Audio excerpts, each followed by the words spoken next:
Thank you for subscribing.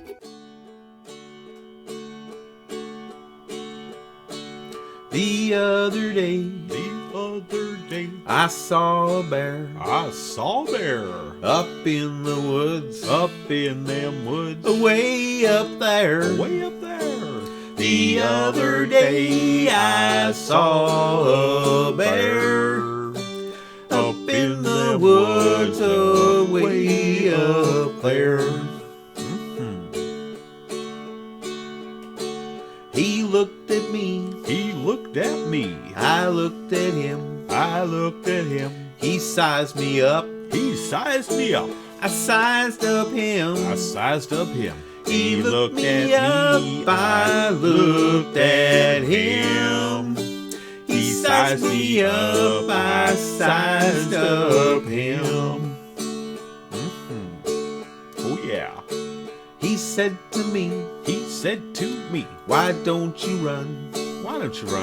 I see you ain't got any gun. He said to me, why don't you run? I see you ain't got any gun. And so I ran away from there. And right behind me was that bear. And so I ran away from there. And right behind me was that bear. That's me. In front of me, there was a tree. A great big tree. Oh lordy me.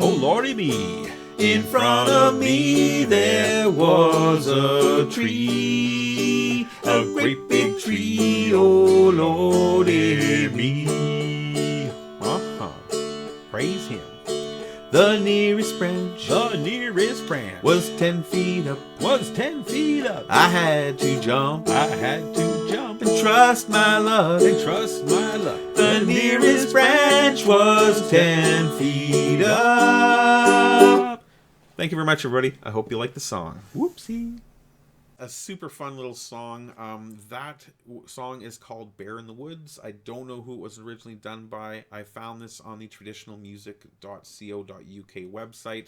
It doesn't have a writer or performer listed. The only thing it lists is that the tune is exactly the same as Cider Through a Straw, which is a very, very popular and common tune for sing-alongs. You can change this into anything you want. Here we're talking about a bear in the woods. If you were at a corporate computer convention, you could change it to my IBM PC is lost. I'm going back to using DOS, whatever, right? You could create a sing-along for any situation. So this is a really, really fun type of song to know. And because it's a traditional folk song, it is very easy to play. There are 3 chords in the whole song. 2 of them we use primarily. 1 we only use twice in each little chorus. So it's a very, very simple song. It follows the same pattern from start to finish. If you get the pattern down and you can just memorize it and do it without having to look, without having to concentrate on it, you can make up whatever words you want and have a great time. And it's a sing-along, so you can always have fun, whether you're at the beach, at a party, just hanging out with friends, for kids, for pissed off people waiting for a delayed flight at the airport, whatever.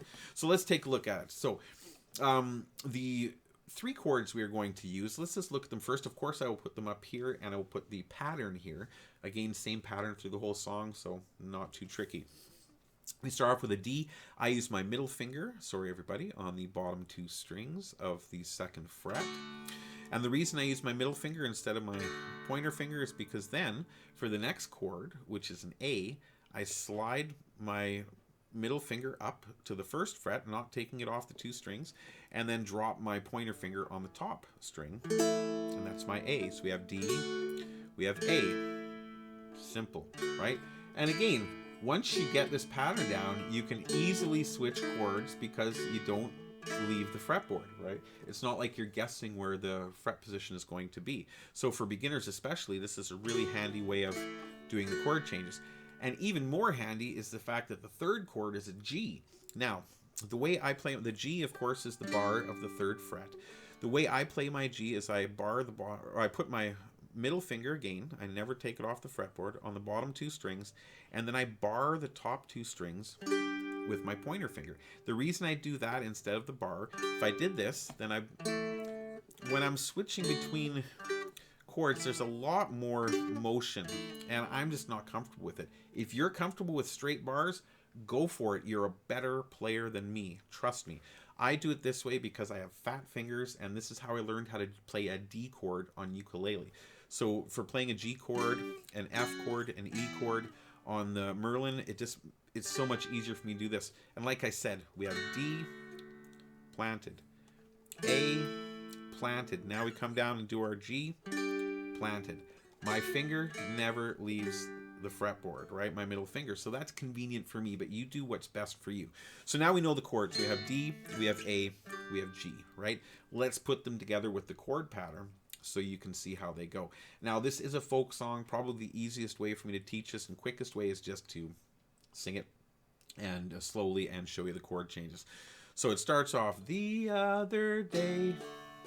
Chord strumming pattern, I go top string, strum, top string, strum, top string, strum. Very common, folky type of pattern. It works well, right? Here we go. The other day, I saw a bear, I saw a bear. Now we're going to switch to our A chord on the up in the woods, at the woods part. Up in the woods, way up there, way up there. Right, and then at there we switch back to our D. So we go D, D, A, D. Okay, so that is the first that's the first 4 lines, with the repetition, of course, of the song, all the way through exactly the same. And then the second part is the call and the response. So the singer and the audience sing at the same time. And now they play it a little differently on the chord chart than makes sense to me. It doesn't sound good. I'm not even going to show you the way they do it because, like I said, it doesn't. I'm showing you Sirant Style, but to me it sounds better. So then we start back and we go back to our D. The other day I saw a bear. At bear, we're going to switch down to our G. Bear up in the. At woods, we're going to go back to the A. Woods way up. And then at there, we're going to go back to our D. There. So it goes like this. It goes D, G, A, D. Again. D, D, D, D, G, G, A, D. That is the whole song. D, A, D. Right? D, G, A, D. Patterns right here, guys. Play up those tunes. Come and visit me on Discord. I do have a Discord channel just for you guys. The link will be below. So I want to see your videos. If you guys are making videos, if you are playing some Merlin, if you're playing some ukulele, if you are playing some didgeridoo, I want to see you. Go ahead, hit me up on Discord, leave me a comment in the comments below, and while you're down there, guys, throw me a thumbs up, hit that subscribe button, and we will see you next time with some more. We're going to go for some traditional Canadiana music in my next video, and I hope you guys are going to love it as much as I do. We will see you there.